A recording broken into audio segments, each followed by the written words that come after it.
you're invoking this food, you're taking it in, you know, and that is likewise banishing the stuff out of your body you don't want, basically is how I conceptualize it, and I think I might even say it in that book, so to speak, in a manner of speaking. But it's a great book to put on at night to really affirm and reprogram your mind to be able to perform mental magic. Once again, whatever you put in your mind is going to play out. Whatever programs you have already in your mind allow you to use these different software applications, which Sigil Magic is a software application that works if you have the programming that magic works. Do you understand? So that's something that's very important that I've tried to over and over and over again say and prove. So I'm going to do the sigil in front of you on the paper. I'll do the statement of intent, possibly separate, although I don't really need to for the purposes of this, because really all I need to do is that for drawing money sigil.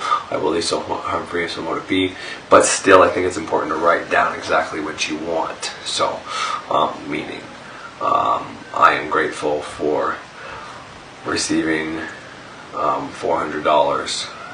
I'm gonna keep it simple. I'll put it at 100. For receiving $100. Anyways, I'll write down in front of you exactly what I'm going to put to give you a little more time to make it as best as I think it should be. But anyways, so yeah, and then when I come back and I do that, that's when I'm going to carve it onto that little piece of candle, which is going to be very hard to see. Now I can always put it in maybe a marker on top of it and then carve it out after, so you kind of see the design, since it is a very small piece of wax. But anyways, we'll go from there. As you can hear in the background, I got a baby issue to deal with. So, all right. So before I keep going, oh yeah, ticket time. All right. So I won't keep putting tickets on and showing you guys how fucking lucky I am and how awesome I am and good at manifesting what I want. Because it's really not me. Anyways, but so like I said, last week I've done 2 cards since then, in all honesty, that I didn't win a shit on. But those were before I actually did the candles on Thursday and Friday. And since I did the candles on Thursday and Friday, I won the $7 I showed you, and then I won $3 again. And I'm like, I'm not going to show them again, a fucking $3 win. But then with that $3 winner, I sent my wife with the card that I had that energy on, and she bought this card with it. So it wasn't even me. And while doing that card, I rejected all the thoughts that I had of I was going to lose, and I accepted the thought that I'm lucky, and then I win on every card that I ever get. And then I did the card. You know, I didn't do another candle for it, nothing. I did the candle on Friday. I did 2 candles on Friday, one for Jupiter for the Thursday one I missed, and one for the Friday. And then she bought me this card. So let's see what's going on here.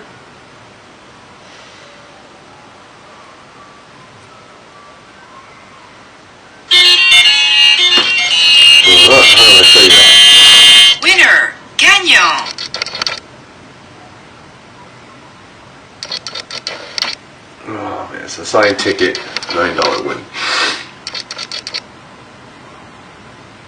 Of course, it's not going to focus on it though. I may have to show you that after with another computer. But anyways, so it's a signed ticket. Oh, there we go. Almost there. She's almost got it.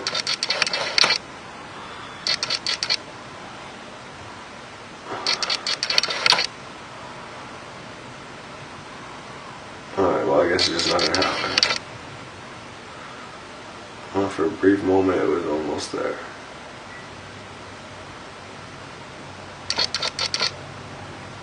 Anyways, that's enough fucking dead air for that. So, once again, very important to, my head's cut off. Very important to,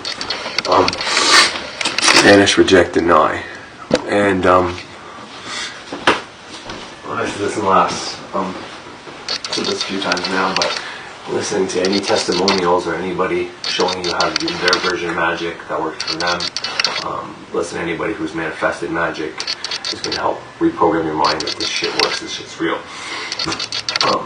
Reading the Kabbalah, Quick Work, Self-Transformation, listening to it you go to bed, at least the first part where it says that, do a bunch of wonders. So just something I wanted to add there. I'll put a link down at the bottom I have a girl recently started watching on YouTube who's had lots of success and luck, and she's got a circle trick, and it's like the concept of a magic circle, but just with your statement of intent in it.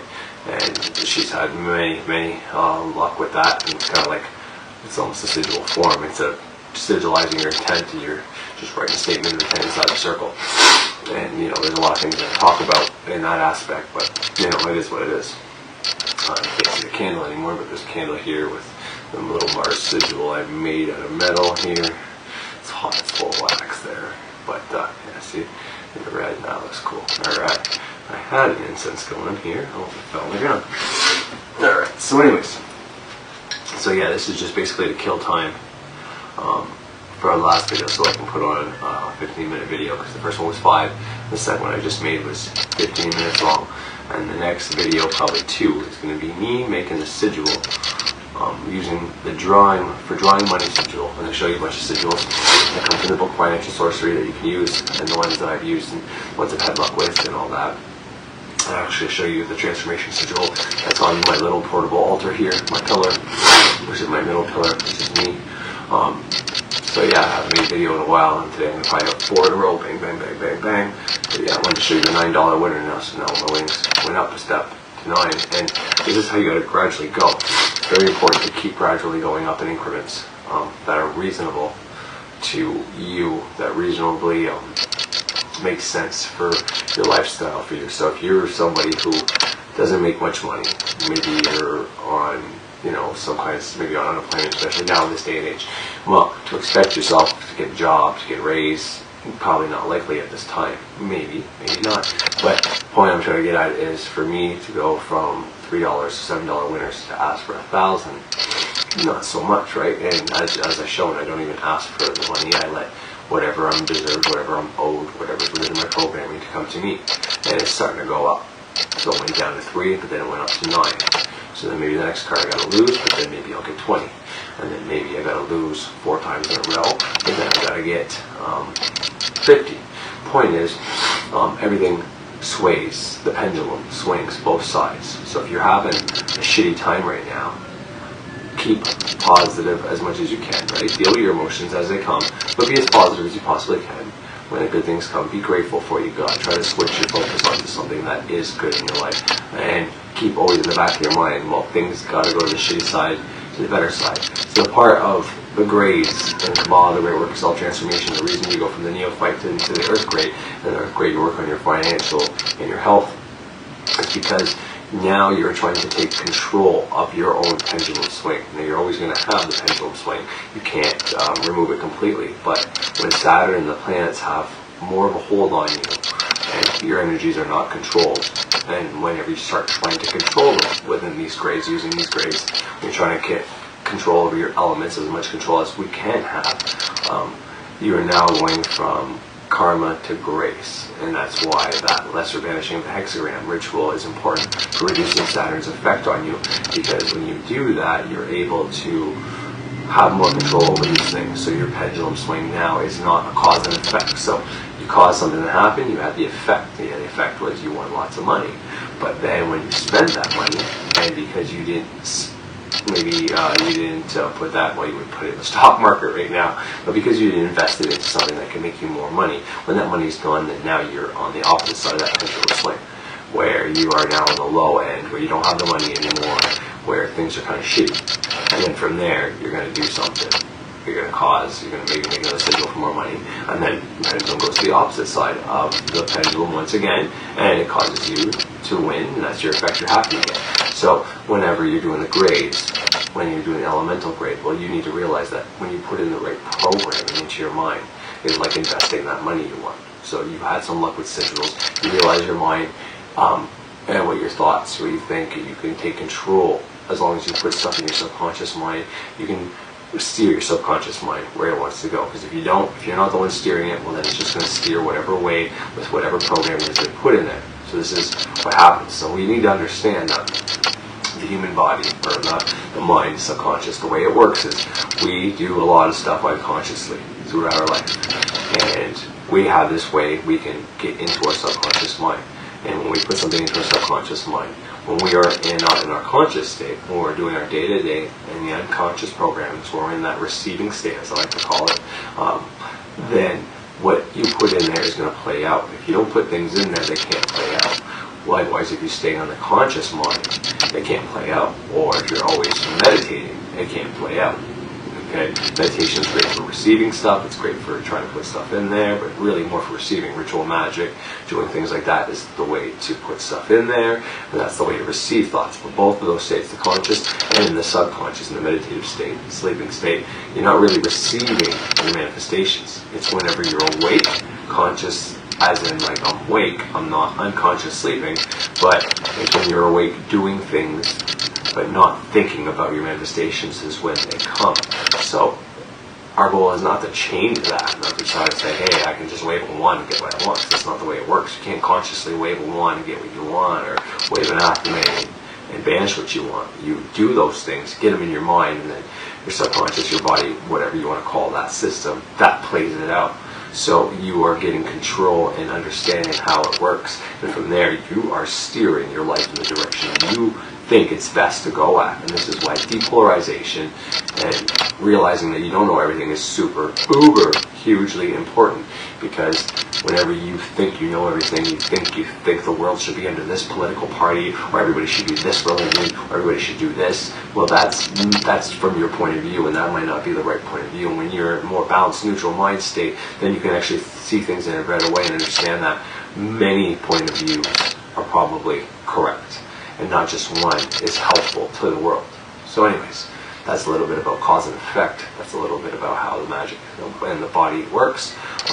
That's one difference between unconscious and subconscious to me. I know people like to use them interchangeably, and that's fine. I don't care, whatever floats your boat. But to me, unconscious is like, when you're sleeping, you're unconscious. When you get knocked the fuck out, you're unconscious. And whenever you're doing the dishes or at work and you just woke up and you're kind of in that unconscious but conscious state where you're kind of in between, well, that's when those things happen. Or that's the best time to put things in there to happen. It's kind of similar, and I think it's different brainwave frequency states that will justify which one, but you may not be able to tell that, because I have a hard time telling that as well. But point is, unconscious is what you're doing, is what you have to be in when these things play out, because when you're unconscious, it's your subconscious mind steering your body while you're kind of conscious, but not really. And that's why breathing, is the gateway to the subconscious or unconscious, because it's something you can both do consciously and unconsciously. I've spoken about that many times. But yeah, so that to me is the difference between unconscious and subconscious. Subconscious is the thing you can talk about, like the divine. It's the thing you got to impress on. It's the thing that the mind has just come through. Unconscious is the state you're in when you're up doing things, or even just sleeping. Doing unconscious work would be like putting a recorder on while you're sleeping, getting it right into the unconscious and the subconscious. But anyways, I think that's enough for now. But the pendulum and the law of rhythm, that really comes into play here. And once you start getting up these grades, you start seeing that your pendulum swing isn't as bad as it used to be. It still swings, but it's going to swing in different areas. It's not going to swing as extreme. And, that's why programming comes along with just manifesting. Because you can manifest 10 grand every month, every week if you want. But you have to keep doing that, and you're going to keep spending it and losing it, you know what I mean? And so you want to put something in there that keeps creating this money, so you don't have to keep doing that. But you also need something in there that allows you to do that sigil, to do the visualizations and all that. And that's where like the recorder, the sleep works. And what I'm going to be teaching with the sigil and stuff, you can use that method to put stuff into your mind as well. There's nothing saying you can't make a sigil to put in programming. There's nothing, I go into self-hypnosis route with the recorder at night, but in all honesty, you can put stuff in your mind using sigils. But anyways, yeah, stay tuned for the next one. It's all 15 minutes long. We'll be just showing different sigils, the one I'm going to use, and then after that will be the actual making of the sigil and burning stuff without a candle, just fucking carving on a little piece of wax and showing you how long that wax will fucking burn, just regular ashes away, and yeah, so on and so forth. Anyways, yeah, thanks. Alright, so finally got it off that auto fucking correct and auto focus. That was pretty annoying. So anyways, here I have the sigil placed, and I have this candle that my wife bought and all that, but I'm going to use it for demonstration because it is what it is. You're going to see how well this will do. Anyways, I'm going to use these things here as a little